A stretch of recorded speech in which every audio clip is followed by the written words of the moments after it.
Hello दोस्तों, आप सभी का स्वागत है मॉडर्न क्लासरूम में। एसएससी जीडी के लिए जो जीके की क्लास है वो कंटिन्यू चल रहा है। तो चलिए आज की क्लास को हम स्टार्ट करते हैं। मैं आपको बता दूं, यदि आप प्रैक्टिस करना चाहते हैं जीके का तो ये आपका सबसे बेस्ट क्लास होने वाला है, क्योंकि इसके पहले मैंने 2-3 क्लासेस अपलोड कर दिया है। उसमें मैंने केवल प्रश्न उत्तर ही आपको कराया गया है। तो इस क्लास में भी हम ऐसा ही करने वाले हैं और जीके की जितनी भी क्लासेस होंगी वो केवल क्वेश्चन आंसर ही होने वाली हैं। तो यदि आपने अपना सिलेबस कंप्लीट कर लिया है तो आपके लिए सबसे ज़्यादा ज़रूरी ये होता है कि हम ज़्यादा से ज़्यादा प्रैक्टिस करें। तो आप इस चैनल के माध्यम से बहुत अच्छे तरीके से प्रैक्टिस कर सकते हैं। तो चलिए आज की क्लास को हम स्टार्ट करते हैं। यदि आज आप हमारा पहली बार ये वीडियो देख रहे हैं जीके का, तो आप कल भी इस क्लास को, जो अगली क्लास होगी जीके की कल, उसको भी आप लोग ज़रूर देखिएगा। आपको बहुत कुछ सीखने को मिलेगा और आपकी जो प्रैक्टिस है वो काफ़ी ज़्यादा बेहतरीन हो जाएगी। आप लोग साथ में प्रैक्टिस करिएगा, देखिएगा कितने क्वेश्चन आपके सही हो जाते हैं। इससे आपको ही फ़ायदा होगा, ठीक है। और कमेंट करके भी बताइएगा आपके कितने प्रश्न सही हुए हैं। तो चलिए आज की क्लास में हमारा पहला प्रश्न हो जाएगा, पृथ्वी के गर्भ में दूसरा सबसे ज़्यादा पाया जाने वाला धातु कौन सा है? लौह, एल्यूमिनियम, तांबा या जस्ता? तो इसमें आपका सही आंसर हो जाएगा ऑप्शन नंबर बी, एल्यूमिनियम। यह पृथ्वी के गर्भ में दूसरा सबसे ज़्यादा पाया जाने वाला धातु हो जाएगा। चलिए आगे बढ़ते हैं। क्वेश्चन नंबर 62, इनमें से किसका प्रयोग थर्मामीटर में किया जाता है? काफ़ी ज़्यादा इजी प्रश्न है, मुझे लगता है आपको इसका आंसर पता होगा। जस्ता, लेड, पारा, टीन। तो इसमें पारा का उपयोग किया जाता है, ठीक है। किसका प्रयोग थर्मामीटर में किया जाता है? तो पारा का उपयोग किया जाता है। मैं आपको बता दूं, जीके की जितनी भी क्लासेस हो रही हैं केवल क्वेश्चन आंसर, और एक क्लास में केवल 20 क्वेश्चन को मैंने रखा हुआ है, ज़्यादा नहीं रखा हुआ है, क्योंकि बहुत सारे क्लासेस होते हैं, रिकॉर्ड करना होता है और उतना एमबी भी नहीं रहता है कि मैं अपलोड कर पाऊँ, ठीक है। वाईफाई का सिस्टम यहाँ पे कुछ भी नहीं है, खुद का नेट यूज करना पड़ता है, तो खुद का पढ़ना भी होता है। इसकी वजह से नहीं हो पाता, क्योंकि ये जो कंटेंट देख रहे हैं खुद का टाइप किया हुआ है, तो काफ़ी ज़्यादा समय लगता है। तो उसकी वजह से मैंने एक क्लास में केवल 20 ही प्रश्नों को रखा हुआ है। तो चलिए टॉपिक पे आते हैं। क्वेश्चन कह रहा है, संतरे में कौन सा अम्ल पाया जाता है? एसिटिक अम्ल, टार्टरिक अम्ल, सैलिसिलिक अम्ल या साइट्रिक अम्ल? कौन सा अम्ल पाया जाता है? तो साइट्रिक अम्ल पाया जाता है। आप लोग साथ में प्रैक्टिस करते रहिए, ठीक है, और देखिएगा आपके कितने प्रश्न सही होते हैं। यदि नहीं होते हैं तो आप लोग इस वीडियो को फिर भी पूरा अंत तक देखिएगा, ठीक है। आपको बहुत कुछ सीखने को मिल जाएगा। मादा प्रजनन कोशिका का नाम क्या है? अंडा, शुक्राणु, बीजांड या सभी? तो मादा प्रजनन कोशिका का नाम हो जाएगा यहाँ पे अंडा, यानी ऑप्शन नंबर ए यहाँ पे सही हो जाएगा। चलिए आगे बढ़ते हैं। क्वेश्चन नंबर 65, डीएनए में पाई जाने वाली शर्करा है हेक्सोस, हेप्टुलोस, पेंटोस या जैल्यूलोसोस? तो मैं आपको बता दूं, इस प्रश्न का आप लोग आंसर कमेंट करके बताएंगे, मैं नहीं बताने वाला, ठीक है, क्योंकि आप लोग कमेंट नहीं करते हैं तो मुझे भी तो पता लगे आप लोग वीडियो देखते हैं या नहीं देखते हैं, या देखते हैं तो आपको प्रश्न पता रहता है या नहीं, प्रश्न का जो उत्तर है वो पता रहता है या नहीं। इसलिए आप लोग कमेंट जरूर करिएगा, मुझे ये देखना है कि आप लोगों को इस प्रश्न का आंसर पता है या नहीं।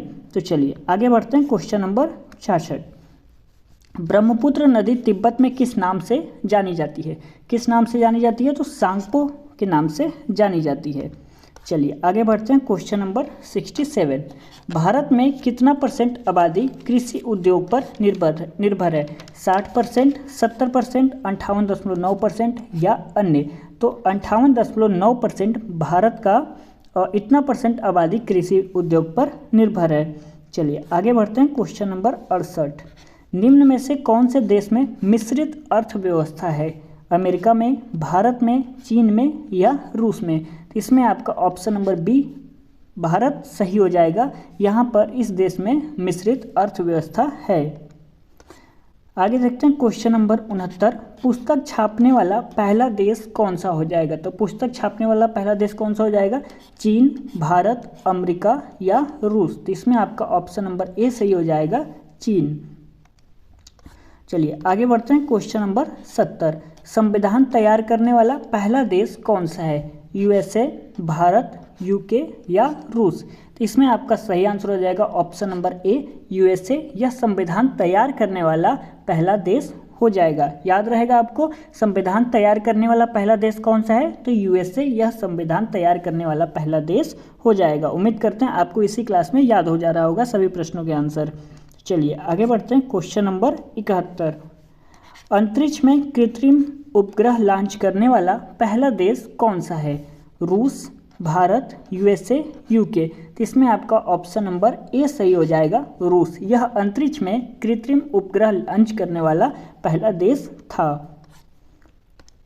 अगला प्रश्न कह रहा है हमारा, चंद्रमा पर उतरने वाला पहला व्यक्ति कौन था। चंद्रमा पर उतरने वाला पहला व्यक्ति कौन था, Neil Armstrong, Robert Walpole, Henry Waterloo, George Bush. इसमें आपका ऑप्शन नंबर ए सही हो जाएगा, नील आर्मस्ट्रॉन्ग। यह चंद्रमा पर उतरने वाले पहले व्यक्ति हो जाएंगे। चलिए आगे देखते हैं। क्वेश्चन नंबर 73, पीको द्वीप में स्थित है, मिस्र, तुर्की का नाम बदल गया है, आप सभी को पता ही होना चाहिए, तुर्की है, पुर्तगाल, स्विट्जरलैंड। तो इस प्रश्न का आपका ऑप्शन नंबर सी सही हो जाएगा, पुर्तगाल। यह पीको द्वीप में स्थित है, ऑप्शन नंबर सी सही है, पुर्तगाल। चलिए आगे बढ़ते हैं। क्वेश्चन नंबर 74, सिनाई प्रायद्वीप में स्थित है, स्विट्जरलैंड, पुर्तगाल, तुर्की, मिस्र। कौन सा देश इसमें सिनाई प्रायद्वीप में स्थित है, तो ऑप्शन नंबर डी सही हो जाएगा, मिस्र। यह सिनाई प्रायद्वीप में स्थित है, यानी ऑप्शन नंबर यहाँ पे डी सही हो जाएगा। चलिए आगे बढ़ते हैं। क्वेश्चन नंबर 75, पेना पैलेस एक यूनेस्को विश्व विरासत स्थल में स्थित है, ठीक है, मिस्र, तुर्की, पुर्तगाल, स्विट्जरलैंड। इसमें आपका ऑप्शन नंबर सी सही हो जाएगा, पुर्तगाल। क्वेश्चन नंबर 76 कह रहा है हमारा, प्लासी के युद्ध के बाद बंगाल का नवाब बनाया गया था, किसे बनाया गया था, मीर जाफर, अली वर्दी खां, सिराजुद्दौला या मीर कासिम। किसको बनाया गया था, प्लासी के युद्ध के बाद बंगाल का नवाब किसे बनाया गया था, तो मीर जाफर को बनाया गया था, याद रखिएगा। अब प्लासी का जो युद्ध है यह कब हुआ था, आप सभी को पता है तो नीचे कमेंट जरूर करिएगा, मैं आपका कमेंट देखूंगा। चलिए मैं आपको बता देता हूं कि प्लासी का युद्ध कब हुआ था। ये हुआ था 23 जून 1757 को प्लासी का युद्ध हुआ था। कब हुआ था प्लासी का युद्ध, तो 23 जून 1757 को हुआ था। चलिए आगे बढ़ते हैं। क्वेश्चन नंबर 77, कामाख्या मंदिर में स्थित है, कहाँ पर स्थित है, गुवाहाटी, कोहिमा, इम्फाल या अगरतला। तो इस प्रश्न का सही आंसर हो जाएगा, गुवाहाटी में कामाख्या मंदिर स्थित है। क्वेश्चन नंबर 78 देख लेते हैं। भारत के संविधान के अनुच्छेद 32 और 226 के तहत कितने प्रकार की रिट जारी की जा सकती है, तो 5 प्रकार की रिट जारी की जा सकती है। ये मैं आपको बता दूं, एसएससी जीडी के लिए जो जीएस की क्लास है उसमें मैं सभी प्रश्नों को काफ़ी ज़्यादा डिटेल से करा रहा हूं, तो आप लोग उस वीडियो को भी आप लोग देख सकते हैं, उससे भी आपको बहुत कुछ जानकारी प्राप्त हो जाएगी और एग्ज़ाम के लिए काफ़ी ज़्यादा इम्पोर्टेंट क्लास होते हैं, ठीक है। तो सबका मैंने प्लेलिस्ट बना दिया है, तो आप लोग चैनल पे क्लिक करके प्लेलिस्ट में जाएंगे तो एसएससी जीडी जीएस वहाँ पे सीरीज़ लिखा होगा, तो आप लोग उस पर क्लिक करेंगे तो आपको 6 से 7 क्लासेस मिल जाएंगी। तो आप लोग उस वीडियो को देख लीजिए, नोट्स बना लीजिए, काफ़ी ज़्यादा इंपॉर्टेंट प्रश्न को मैंने वहाँ पर डिस्कस कराया हुआ है, ठीक है। और इस क्लास में आपको पता ही है कि मैं केवल क्वेश्चन आंसर पर ध्यान दे रहा हूँ, तो आप लोग इस क्लास को भी पूरा अंत तक डेली देखा करिए और अपने दोस्तों में इस वीडियो को जरूर शेयर कर दिया करिए यदि लगता है आपको कि सर आपके लिए मेहनत कर रहे हैं तब, ठीक है। चलिए क्वेश्चन को देख लेते हैं। क्वेश्चन नंबर 79 क्या कह रहा है, झारखंड, पश्चिम बंगाल, उड़ीसा व छत्तीसगढ़ में से स्वर्ण रेखा नदी किस राज्य से होकर नहीं गुजरती है। ध्यान देना है, यहाँ पे बीच में आ गया नहीं गुजरती है, ठीक है, क्योंकि बहुत लोग ध्यान नहीं देते हैं। यहाँ पे पढ़ लेंगे, झारखंड, पश्चिम बंगाल, उड़ीसा व छत्तीसगढ़ में से स्वर्ण रेखा नदी किस राज्य से होकर गुजरती है। क्योंकि जब मैं ये क्वेश्चन टाइप कर रहा था तो मैं खुद यहाँ पे मिस्टेक किया हुआ था, तो मैंने सोचा ये बात मैं आप लोगों को बता दूंगा कि आप लोग क्वेश्चन को ना 1 से 2 बार ध्यान से पढ़ लिया करिए, क्वेश्चन क्या रहा है, ठीक है। चलिए एक बार मैं क्लियर कर दे रहा हूँ, फिर से आपको बताता हूँ।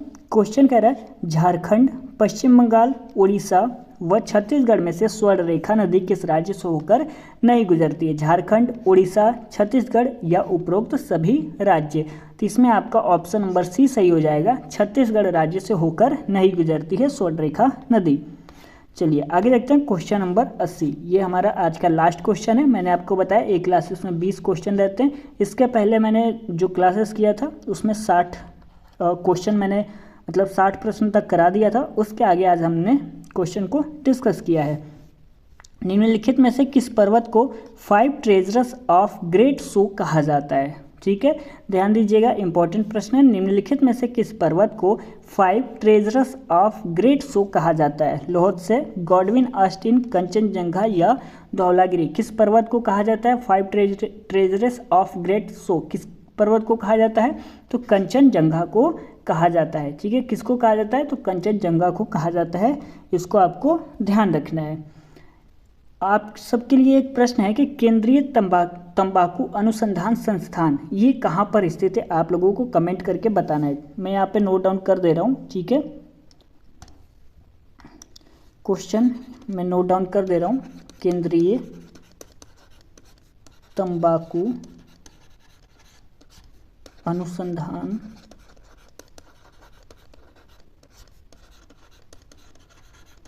संस्थान ये कहाँ पर स्थित है? ठीक है, ये आपको कमेंट करके बताना है। आप लोग कमेंट करेंगे तो ठीक है, नहीं करेंगे तो मैं आपको अगले वीडियो में इस प्रश्न का आंसर ज़रूर दे दूंगा। लेकिन आप लोग कोशिश किया करिए कि जो मैं पूछता हूँ आप लोग उसका आंसर ज़रूर कमेंट में लिख दिया करें। ठीक है, तो यदि यह वीडियो आपको पसंद आया होगा तो प्लीज़ इस वीडियो को लाइक कर दीजिएगा। यदि आपको लग रहा होगा कि सर आपके लिए मेहनत कर रहे हैं तो प्लीज़ इस वीडियो को अपने दोस्तों में एक बार ज़रूर शेयर कर दीजिएगा। ठीक है, क्योंकि हम आपसे कुछ भी ज़्यादा नहीं मांगते, एक लाइक और शेयर मांगते हैं, वो भी आपसे हो नहीं पाता है। तो प्लीज़ थोड़ा सा इतना तो मेहनत कर ही सकते हैं मेरे लिए। एक प्यारा सा कमेंट जरूर कर दें कि आपको वीडियो कैसा लगा, और कुछ पूछना वगैरह तो भी आप हमसे पूछ सकते हैं। और ऐसे वीडियोस पाने के लिए हमारे चैनल को सब्सक्राइब कर लीजिएगा। तो चलिए मिलते हैं अगले वीडियो में, तब तक के लिए धन्यवाद। हाँ, एक बार प्लेलिस्ट को आप लोग चेक जरूर कर लीजिएगा। ठीक है, चलिए।